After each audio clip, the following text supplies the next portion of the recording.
তাহলে এখন কি বললাম যে আমাদের যেমন a plus B whole square আছে তাই না, equal to a square plus 2ab plus B square. তা আমাদের এই সূত্রটার প্লাসের আগে একটা পদ, প্লাসের পরে আরেকটা পদ, তাহলে এটা পদ কয়টা? দুইটা। তাই প্লাসের আগেরটা হলো আমাদের কি a, আর প্লাসের পরে একটা b।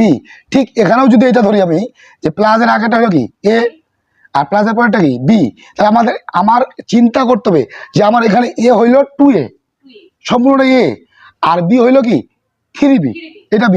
তাহলে আমার a plus B whole square, a plus B whole স্কোয়ারের সূত্র হলো a স্কোয়ার। তো আমরা এখানে a কাকে ধরবো? 2a, এটা হলো আমার a, এর উপরে স্কোয়ার তাই না। তারপর কি আছে? প্লাস দিলাম প্লাস, তারপর কি আছে? 2 এ বলতে কত এখানে? এ কোনটা? 2a। বি বলতে কত বসবে এখানে? 3b প্লাস বি স্কোয়ার বলতে কত বসবে?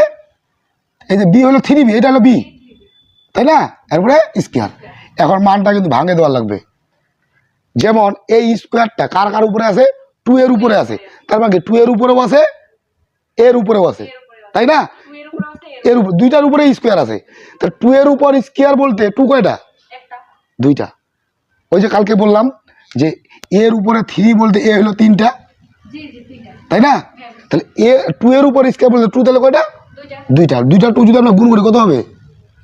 2 দুগুণা 4, তাহলে এবার কি বসতেছে? 4। আর এর উপর স্কোয়ার বলতে এ স্কোয়ারে হবে তাই না, প্লাস এই তিনটায় কি আকারে আছে?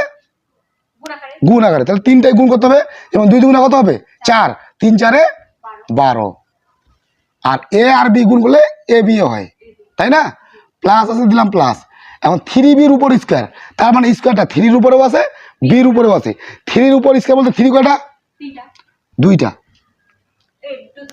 3-র উপর স্কোয়ার বলতে 3 হইলো দুইটা। দুইটা 3 গুণ করলে কত হবে? এই যে 3 গুণ 3, তাহলে কত হবে? 3 3 9।